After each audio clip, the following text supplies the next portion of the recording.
I've always liked being outside.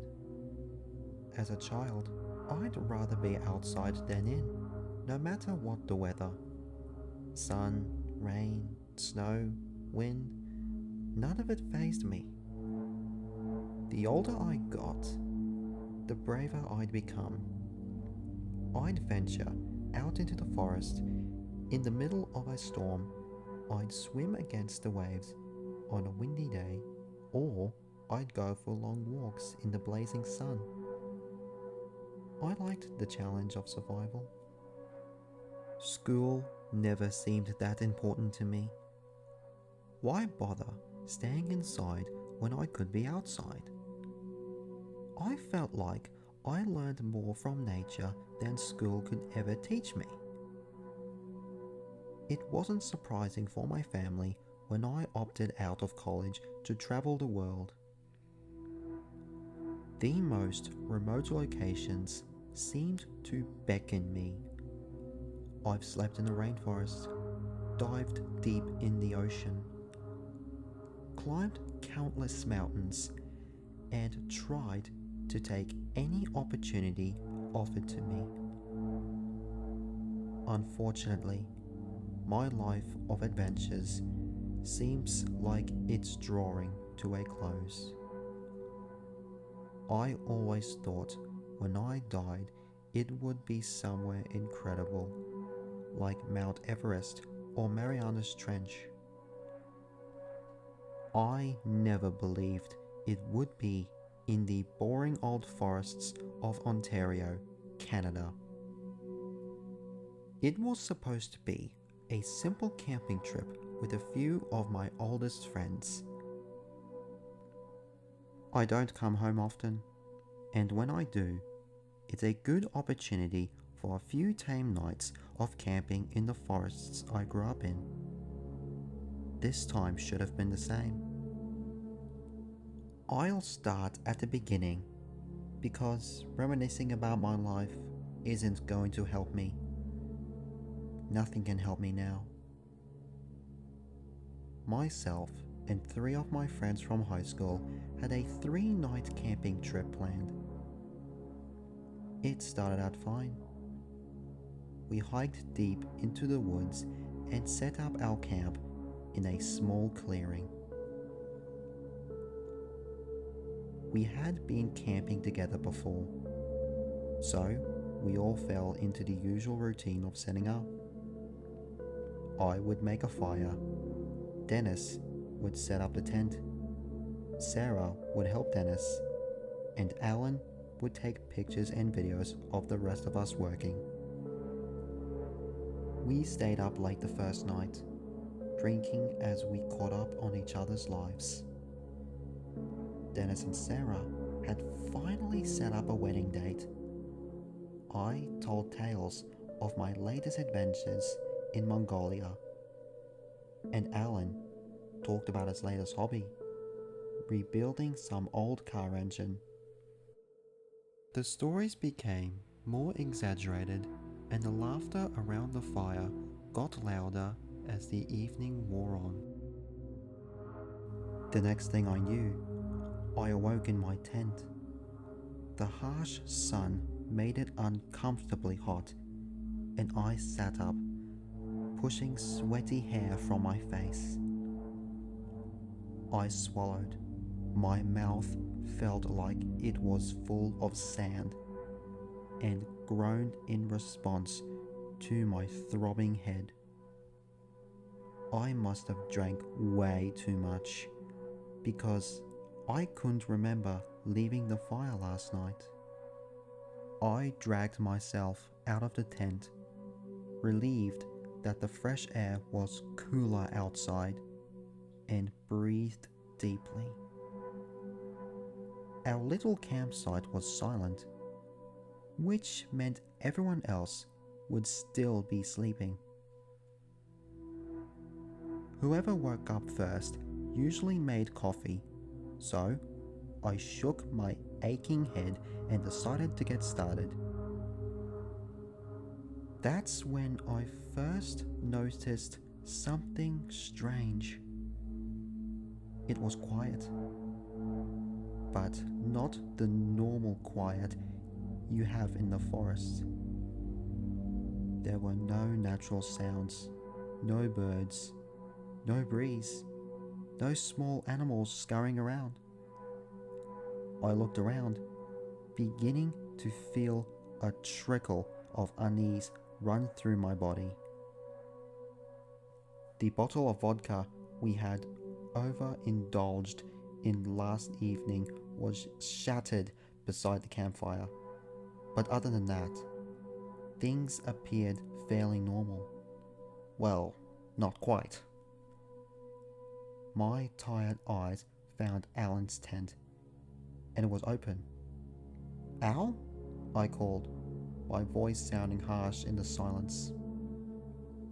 There was no answer. But that didn't necessarily mean something sinister was happening. He could easily have not heard me, or he could have wandered off to have some privacy. "Al?" I called again, a little louder, walking towards his tent.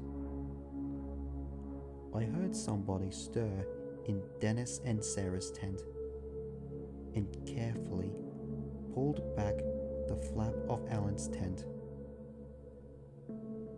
It was empty, and his sleeping bag looked undisturbed, as if it hadn't been used.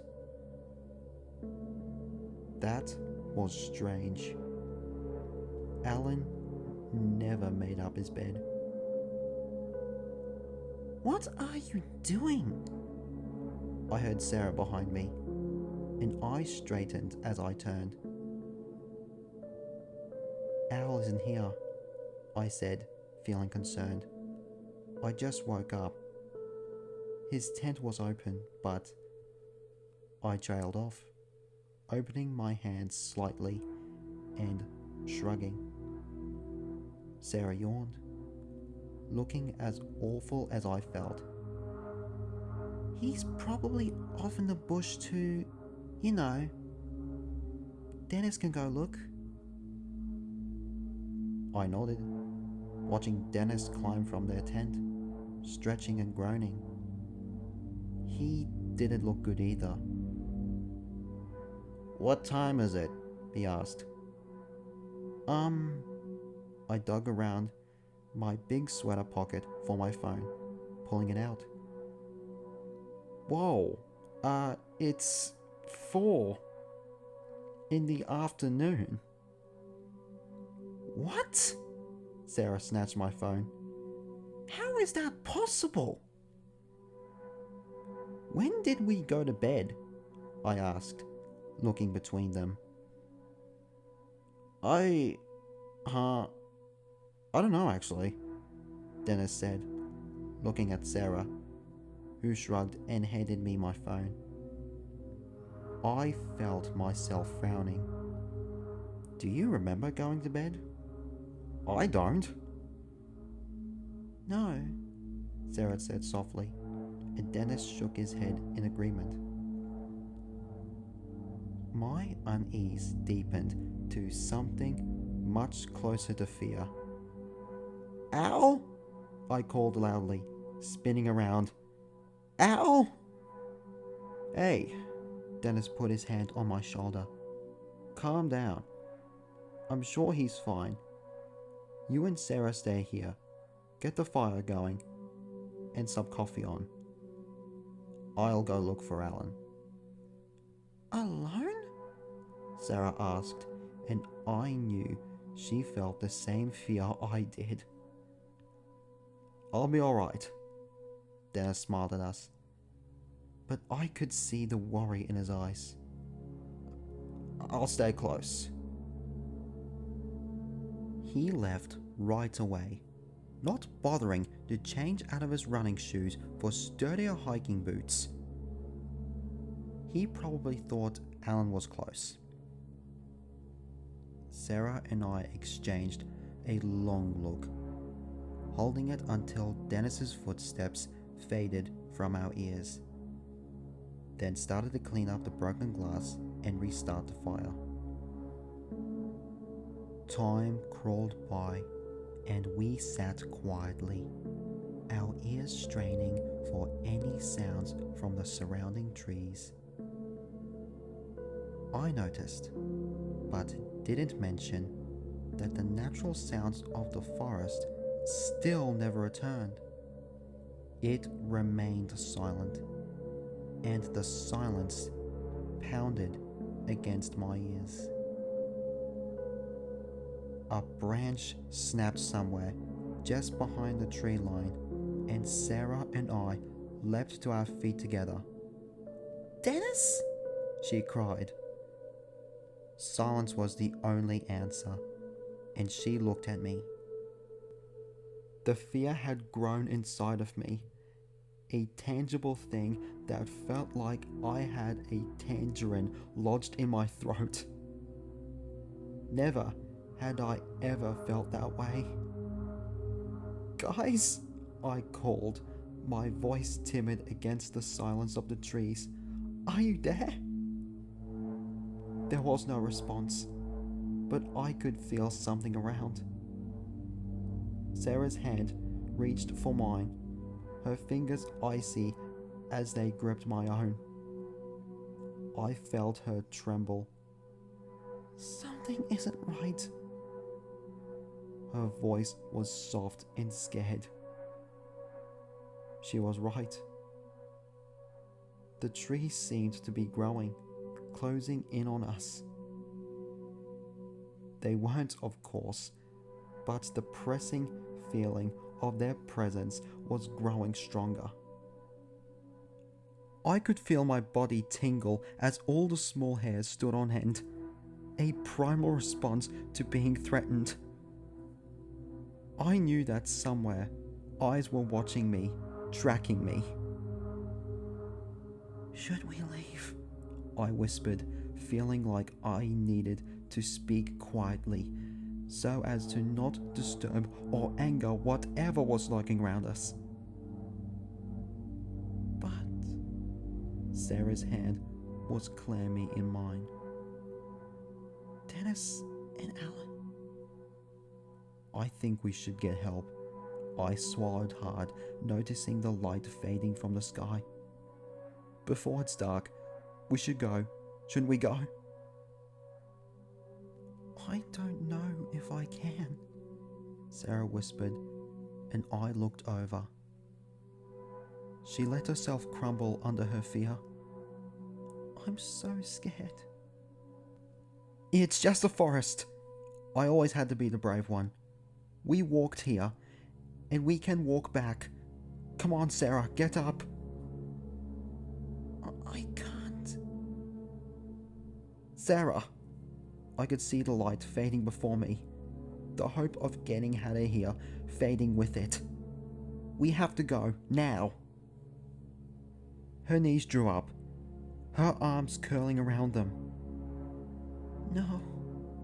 She murmured the word, her forehead falling to her knees so she could begin rocking right there on the forest floor. "No, no, no." She was chanting the words softly, and I straightened. Damn it! The light was fading quick. Where had the sun gone? Where had the time gone? My phone, its battery almost dead, told me it was after 9. But it felt like only an hour had passed since Dennis had left us.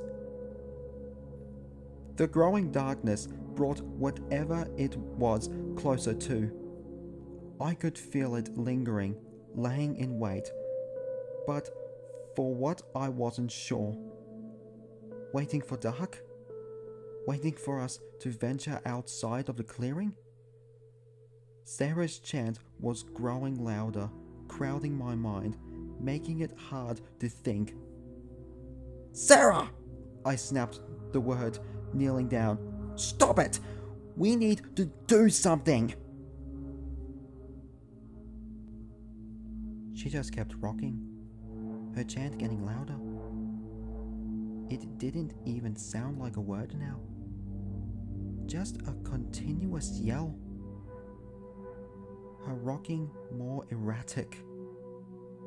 It sent a surge of anger through me. I didn't need her losing it when we had to escape. I swore and straightened, deciding to ignore her breakdown and build a fire in the dying daylight. Luckily, it caught quickly, and I straightened triumphantly, feeling slightly warmed by the flames. "Sarah," I turned, because she was still screaming. But when I looked to where she had last been, she was gone. "Sarah?" Any good feeling I had from building the fire was gone. Her scream faded, or cut out, I wasn't sure. 1 minute it was echoing from everywhere around me, and the next it had been sucked from the darkness, leaving it silent except for the soft crackles of the small fire. "No," I whispered, tempted to continue Sarah's insane chant for her. "No, no, no, no, no!" Instead, after the last no ripped out of me as a scream, I stepped closer to my fire. I had to think. Screaming wouldn't get me anywhere. I had to stay rational. I felt the presence around still, stalking through the darkness around me. I had no idea of what it was, what it could be. An apex predator? A deranged human? Something supernatural? Nothing would come to me. There wasn't an answer for what was happening. "What do you want?" I screamed into the night, but I didn't receive an answer. My own voice was swallowed in the darkness. I wanted to cry, but tears wouldn't help. My own heartbeat was becoming deafening. My breaths were shallow and disjointed, and I felt the growing need to flee. Running wouldn't help. There's no way it could help. Nothing existed beyond the small ring of light from my campfire. That much was obvious. If I stepped into the blackness, I'd be consumed. I'd be lost, extinguished, vanished like my friends. So I threw whatever it was in that ring of light into my fire. Twigs, bark, dried leaves, anything to keep it going. I made a mistake. One tiny slip. Barely the tip of my pinky finger disappeared into the darkness, and I felt it. I knew what it was. I understood what was waiting in dark for me. It wasn't as mundane as some beast or human, or even something as simple as a spirit. It was beyond anything describable. It was fear. Whatever had began fear the first time fear was felt, it was that. It was the thing that crept up on our ancestors and taught them fear. It was what made you shudder for no reason, look over your shoulder, fear the dark. It was there. And it was waiting for me. It would devour me the second the opportunity came, and it would grow. My last shreds of light and sanity helped me write my account and get it to the people who will understand. I can crouch beside my fire, holding my dying phone, Try to wait it out. I have no idea what is keeping it at bay. No clue why it hasn't taken me as it took my friends. I know it will.